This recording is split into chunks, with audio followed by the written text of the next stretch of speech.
I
don't see.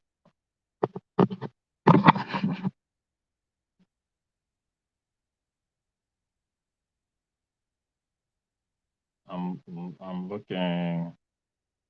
Can you?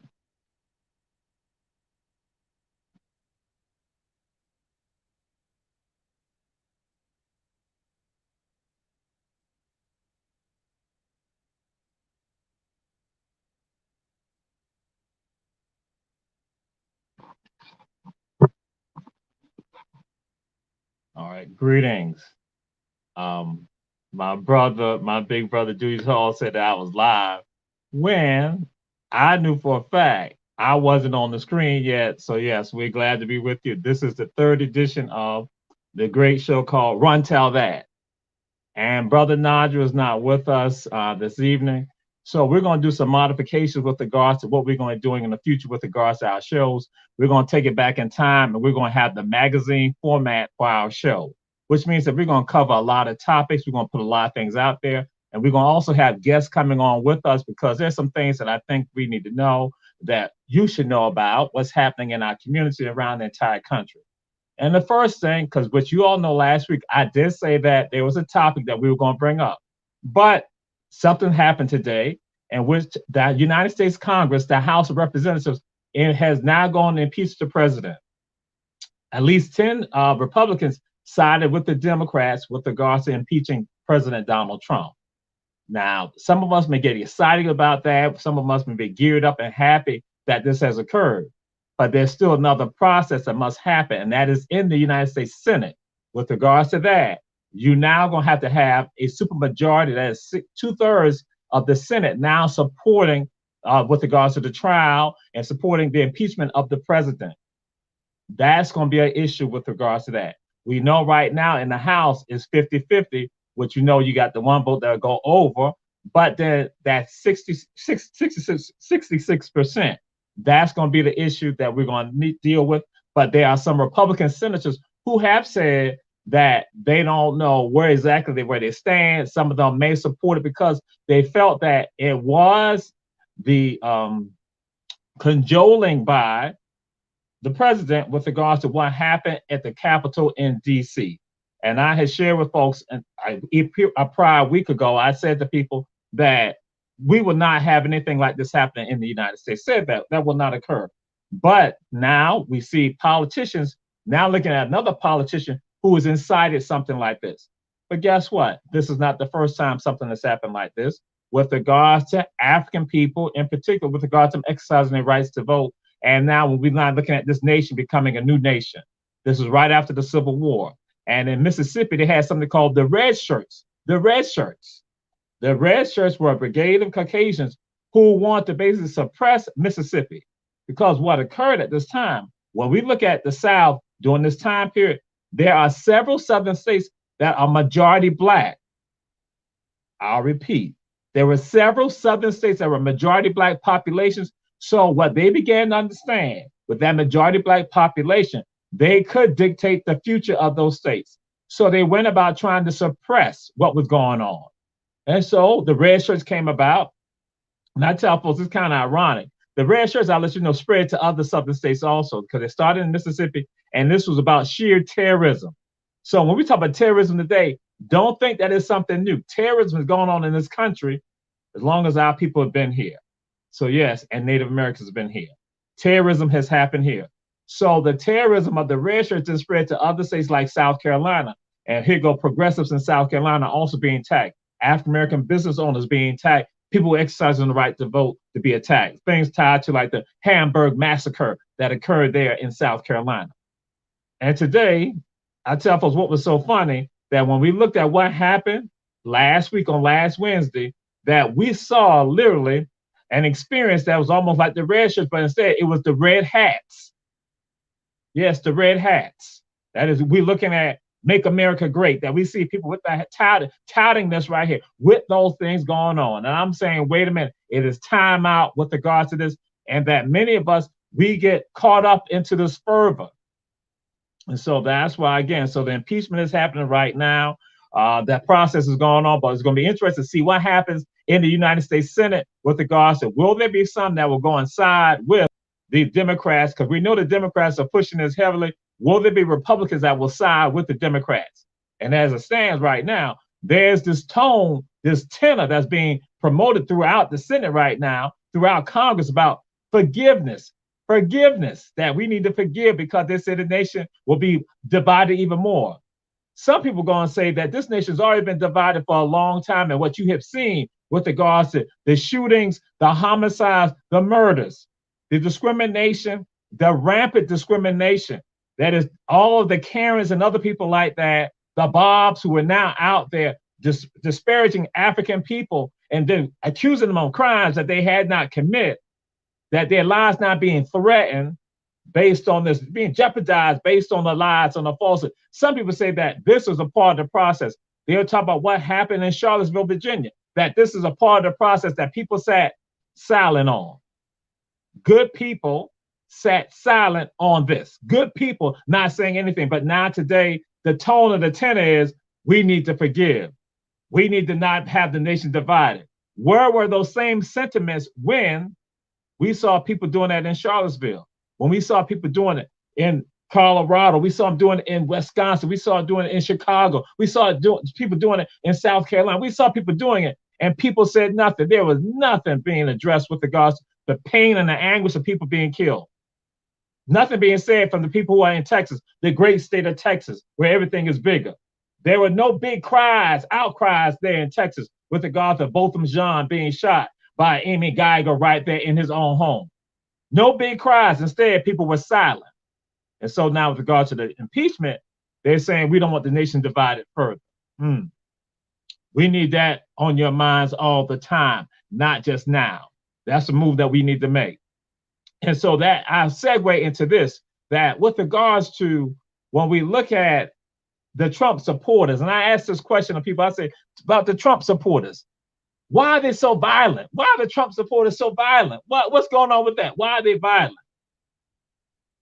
And again, that's the same thing that happened. People are silent about that.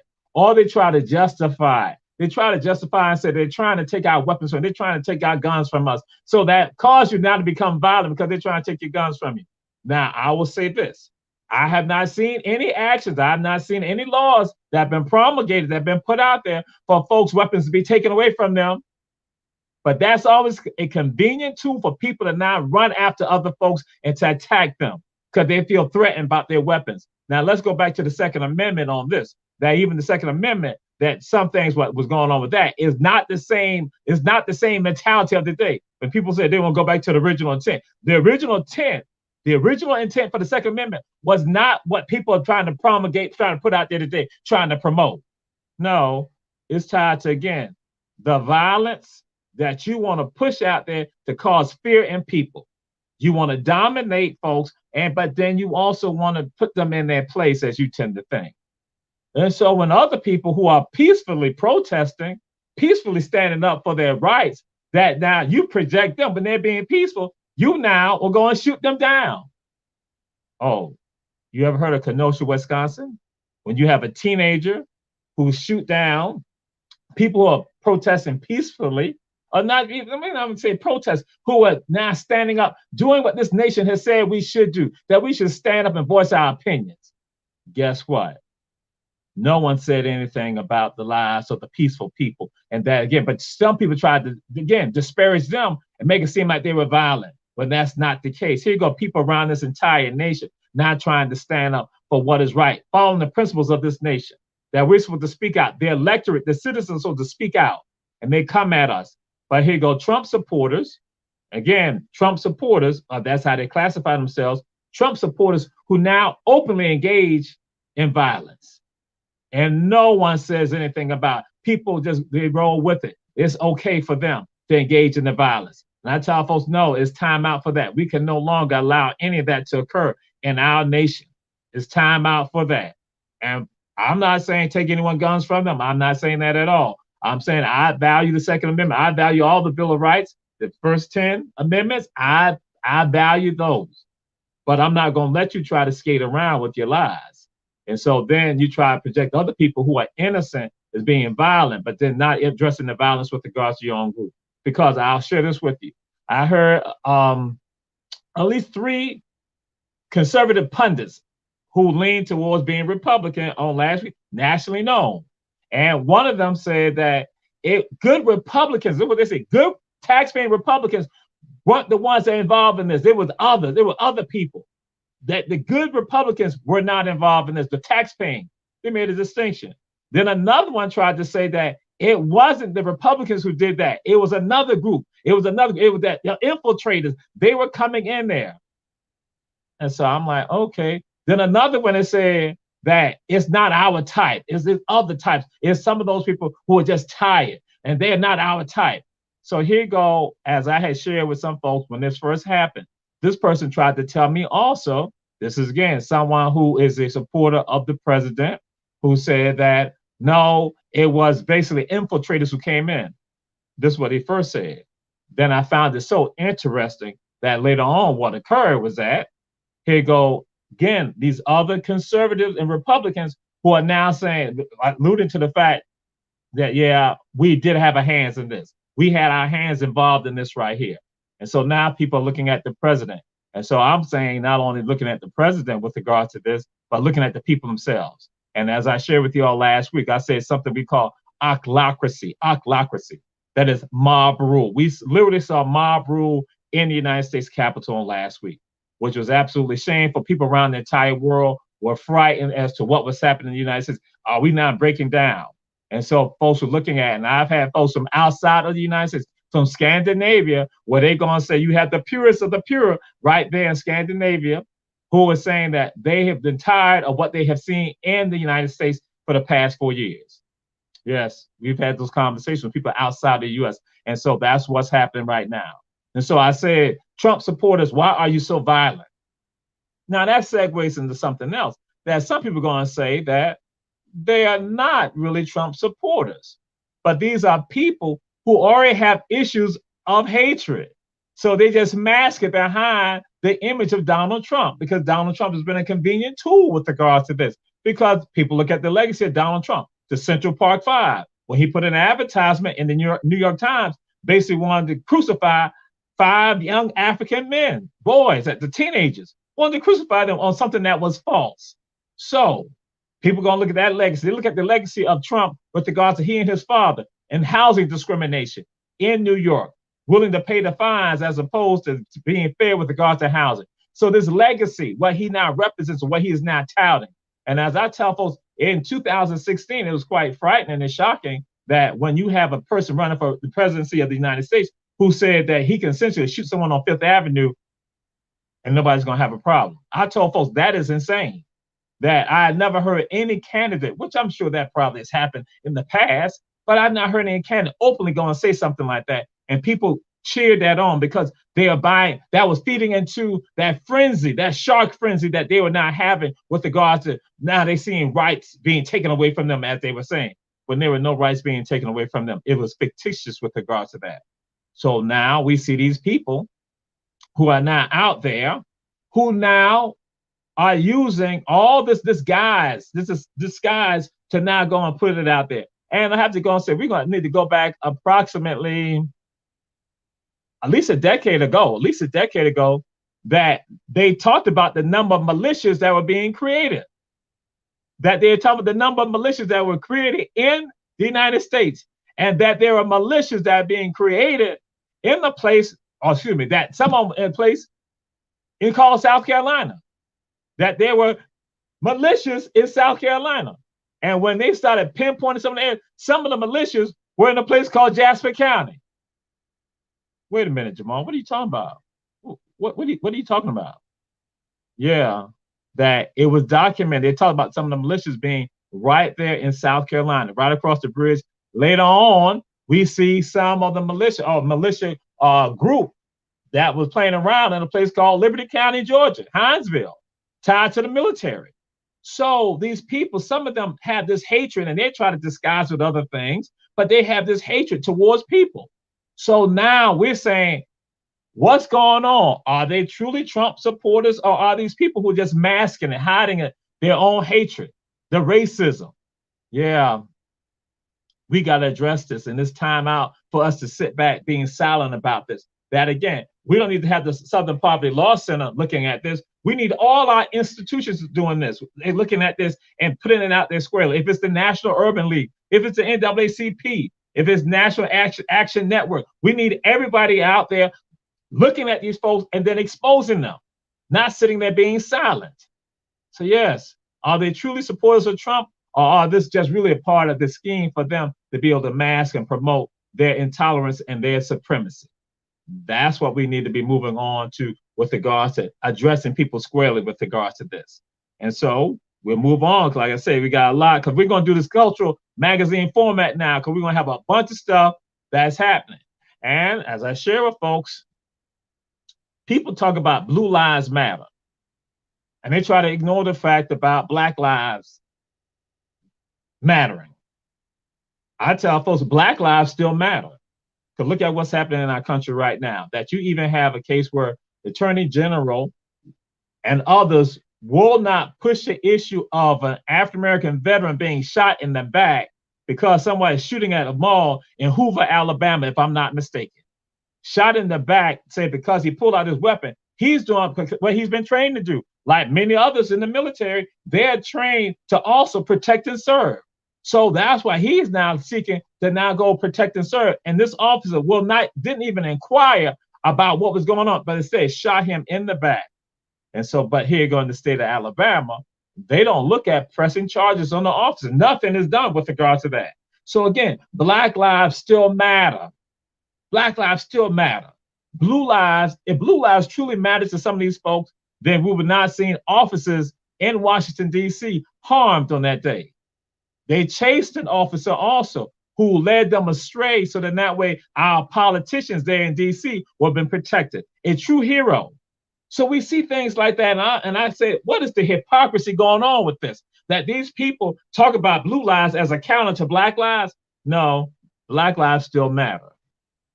And we need, again, as I said, all of us now champion that cause with regards to not being afraid about and letting it be clear that it still matters, that we will not give up, that we must continue to promote and push this issue because it's still happening. There are communities small communities where it's happening and no one is saying anything. We don't have the same clamor, but in some of the larger cities, larger towns that, again, media is close by, that is now out there. But then we have other people. Again, it's time out for that. And we must understand that Black lives still matter and will continue to matter as long as we're here until we see justice in the society. Because as it stands, we still do not see justice. And it doesn't change with regards to just having Vice President Harris and also President Biden. It doesn't change just because we have them. We cannot just get caught into symbolic victories. We must have tangible victories, not just symbolic, but tangible. That's when we see real change with tangible victories, which turns into tangible policies that are going to change this nation to be better and be what it's supposed to be. And we'll move on to our next. Patriotism. And just like in DC, we have folks with flags. That happened on last week. People have flags and they talk about being patriotic. We have allowed a group of people to run roughshod. We've allowed a group of people to steal the phrase being patriotic.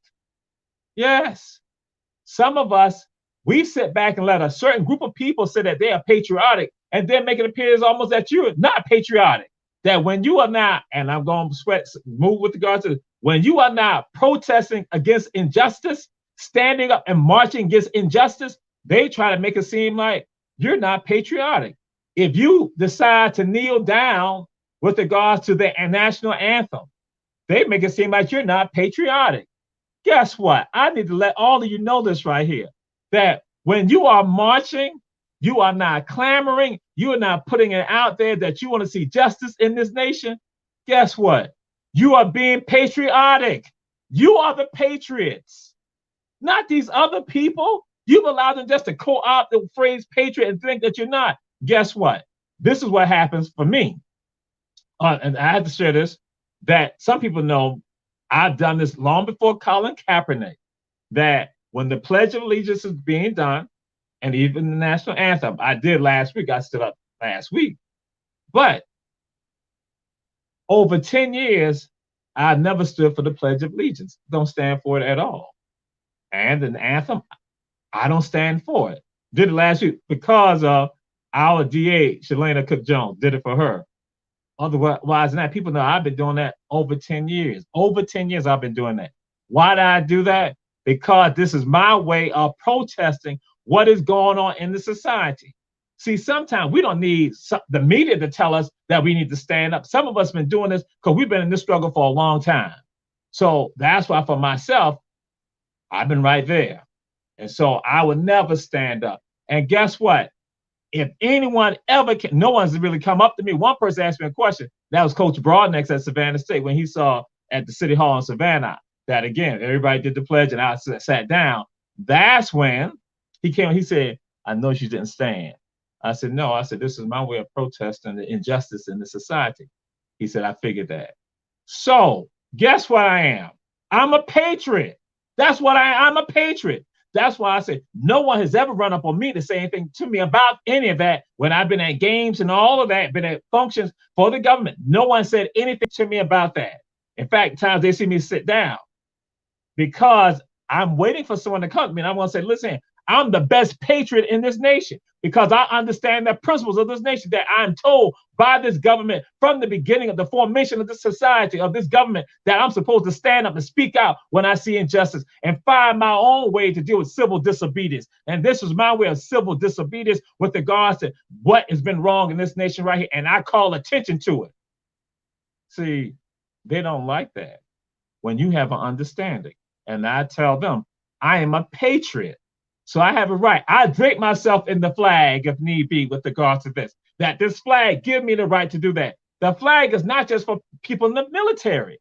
The flag is not just exclusive to them. The flag is not just for them. The flag is for all of us because you are a citizen. So yes, that if I want to complain, that flag gives me the right to go and complain. It's not for me to be silent, let somebody else, as I say, steal that phrase saying that they're patriots when they're not patriots. They're, in fact, anti-democracy. I'm going to repeat. They are anti-democracy. They are against the democratic republic that we have right here because we're a democratic republic. So again, they are absolutely wrong. So we don't get into that. So I'm just letting you know, you all need to be saying when you all are standing up, when you all are marching, you're going to City Hall, you're going to Atlanta, you're going to DC. Let people know that you're patriots when you're standing up right now. Do not go and cower. Let somebody else, again, people who are filled with hatred, go and say that they're patriots. You are the patriots. And I want you all to know that. That's one of the things I want to make sure you all understood today on our show, that you are the patriots and that the flag belongs to you too, not just to law enforcement, not just to the military. It belongs to you too, and it gives you the right to stand up and voice your disenchantment with your government. That's a wonderful thing about our society, about our nation. And so guess what I just done? I'm not taking the stuff that they try to use against us, and I'm not put it in your hands for you not to use it, because that you're the real power, not them. And so we move on to the next topic. This was the topic that I told you we're going to start out this week right here, about thin-skinned politicians. Woo, Jamal, what are you talking about? Thin-skinned politicians. Yo, someone is elected to office. I need to let you all know this. This pertains to everyone. This is not about ethnicity. This pertains to everyone. If you elect someone to office, and they have the audacity or the brazenness to tell you as a citizen who elected them to office that you can't tell them anything, when it comes time for re-election, you need to get them out of office because they don't even have an understanding of why they are there. They are a public servant. They are there to serve the public. And who's the public? You are the public. They are there to serve you, not you serving them. So any politicians, which I will share this with you, I have heard politicians make statements like this that you all can't question them about decisions that they have made, and they put it out in the public. Now, let me give you a distinction. If they were a private citizen, then that is probably absolutely correct. But because they now decide to run for office and they receive that position, guess what? You have a right to question them. Yeah, I got silent. You know why I got silent? Because I want that to soak in. You have a right to question them. And the other part, I want you to not get. And if they continue on that line, if they don't correct their ways, they don't rectify that, and they continue with that same methodology of saying that they don't have to answer to you, then when it comes time again for re-election, you need to vote them out of office and let them know you can be a private citizen. That way, you ain't got to tell me nothing. But as long as you're in office, you got to talk to me and tell me what's going on. If I question you about something, you got to tell me. But right here, we've had politicians here go and say that to certain people, and I have to say this. They say this to the people that they think are powerless. That's what they go to the people they think are powerless. And so, yeah, so understand this. Thin-skinned politicians, they tell you stuff like that. Guess what? If you got thin skin, you don't need to run for office. That's part 2 to this. If you are thin-skinned, then you need to not run for office.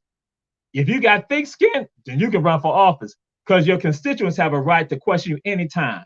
But this has been said to folks, and now I'm going to tell you what I suspect. Not that I know for a fact. I suspect that when they have said this to the people who I think who they think are powerless, the ones who they think are powerless, they don't say this to the people who got the power in their mind. Now realize that the ones who they think are powerless actually got the power.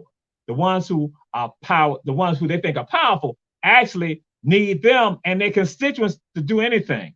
Because when their constituents understand that they got the power, they'll change the entire community and change the entire nation or state or the county. So these thin-skinned politicians that we got right here, and now I'm gonna bring it on home, right here in Chatham County, you all need to think about these elections coming up, the re-election bids. All right. If not the re-election bids, then some of you need to address them right now about this. That saying that you can't ask them questions about matters. You can't tell them anything. That basically they're just like this. They're not listening to you. If they're not listening to you, then get them out of office. No more thin-skinned politicians, because guess what? When politicians are thin-skinned, they're also thin-minded. What did you just say? I said when they're thin-skinned, they're thin-minded. That means that they are not thinking. They can't think. They're almost robotic. They're like parrots. They're parroting what somebody has told them. They haven't come up with anything original. They can't come up with concepts that are original concepts that will better society. They're thin-minded. Yeah. So that's why that goes hand in hand. Thin-skinned politicians are also thin-minded politicians. And so we don't need to have them in office. So some of you sitting out there right now need to start thinking about running for office. I'm just throwing it out there to y'all. Some of y'all need to think about running for office because I know that y'all be the best politicians that would have had here for decades. Because again, you're going to do the bidding of the people because some of y'all understand the importance of looking out for the people, not with regard to certain elements in this community, which we're going to talk about also. We move on to our next topic matter.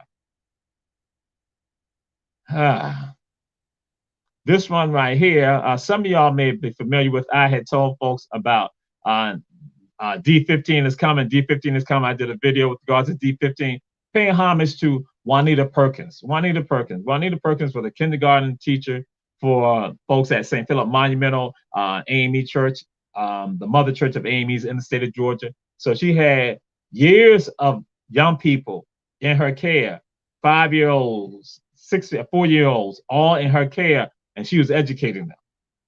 And we have other people like Jacqueline Handy, who was a first grade teacher, elementary school teacher, Jacqueline Handy. And that's why I'm throwing out here saying that I want folks to understand to tout and promote and acknowledge those teachers who have done good things for our community. And when I say good things, they have uplifted members of our community. They have uplifted the children in the community. And I say this because some people don't realize our school system, our schools, and I should say school systems across the entire country, they are battlegrounds. They are battlegrounds right now. I say battlegrounds because they are battlegrounds because you have children coming in who have needs that need to be met, and the needs are not being met. The needs cause some trauma in them. Some of it caused them not to like school. For them and some people, the Deep Center for Kids had a project for last year in 2020 that was the school to prison pipeline. And I had them for a bit, and I told them that it's tied to community. It's tied to the educational system. That again, I want us to understand that right now, what's happening for some of our children right now, it is a battlefield for them to be able to feel secure in school. And I'm not talking about with regards to bullying. I'm talking with regards to the teachers, to the educators who are damaging some of our children. That again, some of them coming from backgrounds where, again, here it is, some of these people say that they can't achieve, that they can't do it. Ms. Juanita Perkins, that's why I say educators who helped us, was one of those educators who understood that the children in her care, even if they did not manifest a master understanding like other children just like that, she understood that she infused, as I say, this loving desire to educate these young people, to bring them up. That's Juanita Perkins. That's what she did. Jacqueline Handy, again, when those young people came into her first grade class, and they are now not necessarily popping off the information just like that, but she gave that loving spirit to them that they could achieve. We need more of them. We need more of them. We need more of our teachers doing that. I'm not saying that some are not doing it right now. That we need more of us out there. And then when I say more of us, I'm saying regardless if you're African, Latino, Caucasian, or Asian, we need more good people out there who are teachers, who are educators, who are going to nurture the children, because you have them more than some of their own parents have them. You have them, and you can help with regards to nurture. I'm not saying it's all on you, but I'm just letting you know that you have a role that is a tremendous role for our entire society. And yes, I understand people say that you all don't get paid enough. I understand that. And I respect that, because your job is essential. Your job as an educator is an essential job. We need more of us out there who are concerned about our children with regards to teaching. Now, parents, I have to throw this out there to the parents. I have to say, parents, we cannot get caught up into buying into what systems say about the limitations of our children. We can't, I need to rewind. Parents, we cannot get caught up into what the system says about our children not being able to achieve. And you then embrace that, and that you then, as I like to say, parrot that. You put that out there also, telling the child that they can't achieve. Parents, that's not how we need to be functioning. We need you, parents. The parents are supposed to be the role models for the children, the first role models as to what it means to be a man, what it means to be a woman. That parents, that we need you to now understand, you got to tap the power within yourself so you can help tap the power within your young people around you, not buying into some of the madness that will discourage them. So I'm saying, hey, it is time for us to now become independent in thought. Assess your child. I'm saying be honest with it, but then also understand that parents, you have to nurture your children also. You have to nurture them. We must guide them. That we must also be role models for them. Be role models. That again, that you think that you can just be fool as you want to be. You're not even understanding that that little person is looking at you being fooled. So then as that role model, they then think that they can do that too. I'm saying, no, let's be honest about who we are. Let's be real about who we are. So then that way parents become role models for their children. Parents become role models for other children in the community. Parents become role models for children in the schools, that when they see that child's, see your children's friends in school, see you, they understand, they admire you, and they want to be like you. Because you can then tap somebody else. You can touch somebody else's life also. So that's what we need to have, all this hand in hand, working as one with regards to this. Move on to our next topic matter. This one is tied to City of Savannah. City of Savannah. Some people are going to get upset about this. Some of my people who are listening right now who work for the City of Savannah. If it don't pertain to you, then don't sweat it. I'm not talking about you, but I'm talking about other people. Because I have to say that Sister Jackie Semeso, Liquid Cafe, said something that I thought was poignant and on point. She had discussed that African-American businesses here in the city of Savannah are micromanaged by the city of Savannah. I should say certain areas. Now, some of y'all go run and say, "Oh no, no, that doesn't happen with me." But there are okay, that doesn't happen with regards to your business. But there are some other businesses, other industries in this city that you have African Americans who are business owners, and they at times are put in a position by the city of Savannah employees, almost as if they are not running their own business. That this person, this employee with the city of Savannah, can put it out there, bully, cajole, force, shut down a person's business, limit their business. They do that with us, but then with others, they don't do that. Now, how do I know this? Because I get complaints. I have people talk to me about the complaints. And people talk about the complaints, and they talk about the disparities that they have seen and have witnessed with regards to how, with African American businesses in the city of Savannah, that's majority African American, that how those businesses get treated, and with Caucasian-owned businesses in the same industry, how they're treated. And they say we have complaints on them, but basically people do nothing about it. But here goes city employees now bullying, intimidating the African American owned businesses. So, which essentially, as Jackie said, Sister Jackie Semesto said, which was correct. She said, we don't even run our own business. That the city of Savannah essentially manage our business for us. So they got to sometimes toe the line that's being thrown out by that person. But what I do tell folks this, when they come at you like this, there's some other people that we need to be talking to. And some of us tend to not realize this. You need to be talking to your elected officials. Those same thin-skinned politicians, you need to go to them and say, listen, I got a problem. You need to address this problem that's going on. So what then happens is this, that when the politicians not get involved, it changes the dynamics. Because I had someone that had an issue going on. I told them specifically, I said, you need to contact the mayor. You need to contact Alderwoman Alicia Miller Blakely. You need to contact Alderwoman Keisha Gibson Carter, because they're the aldermen at large. So I said, contact them and let them know what's going on. And later on, what happened? The folks called me back and said, thank you, Jamal, because when we contacted them, and I think they said it was Alicia, they said Alderwoman Alicia Miller Blakely, she then spoke to them, and she then told them, and they then gave us some leeway. That's what it's about. That's why you have them in office, because sometimes what happens, some of us in business, we shut down. We just get quiet. We just think that we got to take this pain that they're throwing at us. We just sort of accept the pain. I say, no, you elected some people to office. Go to the folks who you elected to office and have them now address some of this right here, to not advocate on your behalf. So yes. And so we move on with regard to that.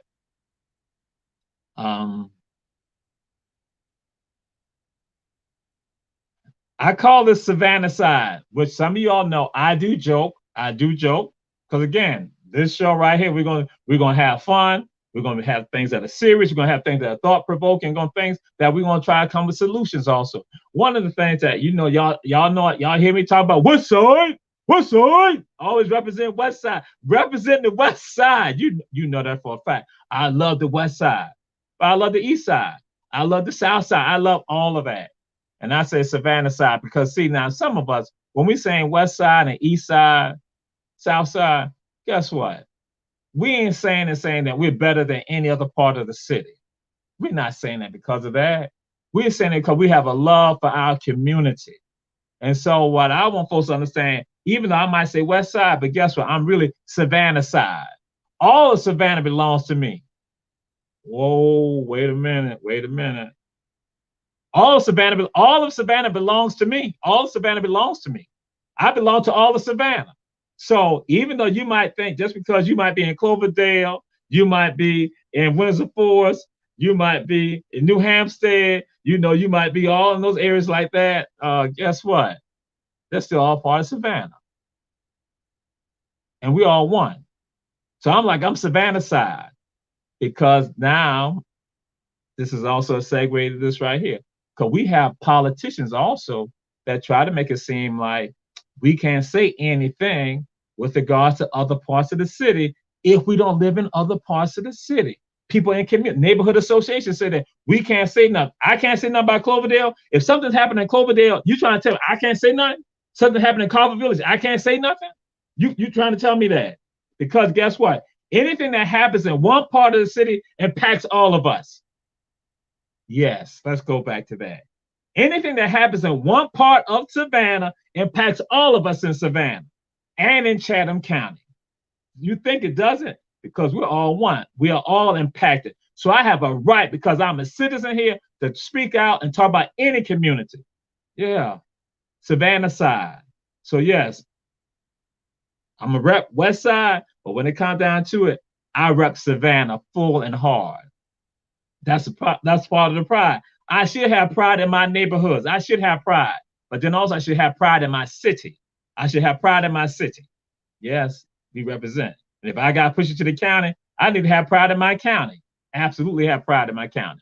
Now we move on to something else that's a little controversial also, a little controversial matter. And this is tied to people who are not from here. Sometimes they don't realize something. Now, when I say people who we might be, for example, give you an example that, let's say I go to Atlanta and I see some people from Savannah, let's say inside a barbershop. I'm in a barbershop, see some people from Savannah, and then I'm going to ask the question, what is the best high school in Savannah, Chatham County, Georgia?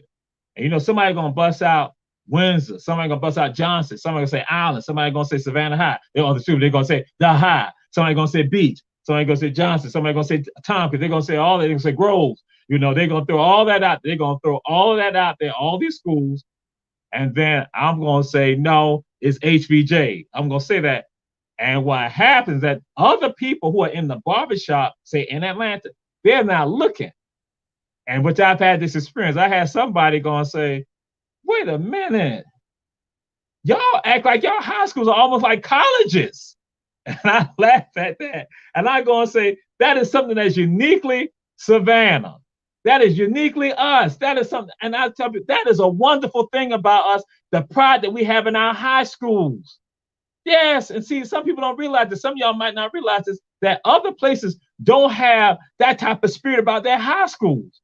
I love that, and that's something that I want to share with y'all, that we have something that's unique, that here it is, we have all these high schools here, and we all have this sense of pride, and other people who are not from here, who haven't been here, having experience with their children going to school here, they're like looking like, what is this right here? They're acting like, you know, this is like Hampton and Howard right now.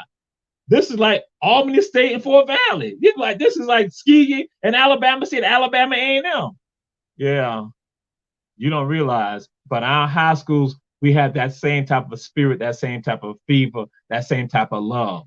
And that is something that is wonderful and unique. And that's why I had to go and say, that's right, HBJ Warriors. That's right, HBJ Warriors. Yes, indeed. Forever and ever, amen. And so with regards to that, there's a wonderful thing that causes community and causes the foster and have relationships and have rivalries and have conversation. Because guess what that does? It causes us to have conversations. Because now, like I tell folks, I meet people, they say they're from Houston County. I see you from Houston County. Warner Robins or Northside or Houston County?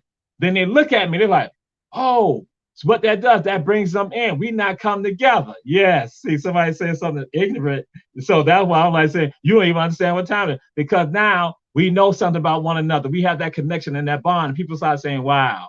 So that's why, again, to show you the power of when you know your greatness, I got to throw this out there. This edition of Run Tell That is dedicated to the greatest athlete of Chatham County in the 20th century. Any of y'all know who's the greatest athlete of Chatham County in the 20th century? The greatest athlete in the 20th century from Chatham County, her name is Lucinda Adams. Lucinda Adams, out of Woodsville. Lucinda Adams. And she attended a school called Woodsville Tompkins High School. Yes. Greatest athlete 20th century is a young woman, is a lady, Lucinda Adams, who will go on to start at Tennessee State. So that's why I just throw it out there. The person who said something ignorant about us because our rivalries in high school. So that I say, see how I just talked about a school? Because that's what happens with us. When we get together, we talk about it. We talk about it. Yes. Yep. It was Adams. That's right. Yeah. It was Lucinda Adams. And mad pride because here you go. I've been around a group of men, the Thursday morning club of men. These are high school athletes, former high school athletes here, and they're going to talk about these people. And I've been marveling at that. And they talk about their rivalries. That's a great love because guess what? Who's the first school to win a basketball state championship in basketball when the schools are integrated in the state of Georgia? Whoa. Yes. Okay. Yes, she went to Tompkins High School. Yes, she went to Tompkins High School. Yes. But then I'm going to say this right here. But the school that will win a state championship when the GHSA is not integrated, that is Caucasians and African schools are not coming together, predominantly African schools coming together, then it will be a school called Alfred Eli Beach High School. They will win the first integrated state basketball championship. Alfred Eli Beach High School. Got to give mad respects and prop to them. Russell Ellington. Yes, yes, yes. So again, that's what happened. See, when you got that pride, you talk about your people because you remember the stories of the people like who were participating because they are part of Savannah history also that sometimes some of y'all try to ignore, and we ain't gonna let y'all ignore us like that. Then I go over to a school that I'm not gonna talk about the athletics, but they had great people like Joe B. Wright and others there who go on to Indiana University. But then that they came with the greatest mascot ever, Adult Smashers. Adult Smashers. The sport was basketball. They integrated basketball. Lucinda Adams was a track athlete at Tompkins High School, but Alfred Eli Beach was winning in basketball, the first integrated state championship in basketball. Our people right here in Savannah, and we don't talk about that and celebrate it, but other places celebrate that. That's right, absolutely legends. And so here you go, Johnson, bam, the Adult Smasher. How did that come about? From their principal, who told them, Mr. Alf Lorenz Cheatham told them, said that you will not call yourselves animals. You're going to call yourselves something great. And what was the greatest thing in the universe at the time? This was again the 50s and 60s. It was the atom. And so here you go. These young African children at Johnson High School now decide to vote on calling themselves Atom Smashers. Powerful. Some people in this country right here said that is the greatest mascot symbol there is in this country. Saul C. Johnson High School, Alfred Eli Beach High School, Woodsville Tompkins High School, 3 of our schools that some people don't know about. That's why we encourage our rivalries. That's why we encourage our stories. And then we can move on to the high. We can move on to the other schools. We can go on to Jenkins. We can go on to Alice. We can go to all of them because that's our story.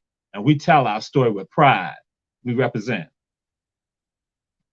We have some other stuff on the table, but then I see time is winding down. The Kwanzaa crawl continues. The crawl will be at the Odyssey 2.0 on tomorrow night, 7 o'clock. The Odyssey 2.0 operated by Dr. Lillian Williams and her husband, Art Williams. So again, great place because again, it's about us touting our economics. And we say thank you to Sister Candace Monroe Briggs, pushing this along with Alderman Keisha Gibson Carter. Myself, we'll be there to host on tomorrow night. Because again, we're making sure that some dollars are rolling over in our community. Because we understand what happened with regards to CARES Act. Then we go to this other thing. I'm going to address this next week. Why do we enjoy the pain and the fall of others? We're going to address this next week in particular. But we're going to end and conclude with this right here. Because again, we're going to deal with us being better people. And this is Egwe Pele. Some of y'all are saying, what? But some other people like, Egwe Pele, I know that. Egwe Pele comes from traditional African spirituality. Traditional African spirituality. And this is how you're supposed to live your life every day. Egwe Pele, the translation is good conduct, good character, good speech. Every day of your life, you should be about good conduct, good character, and good speech. That's how you're supposed to live your life. That's coming from African traditional spirituality that I don't think anybody can disagree with.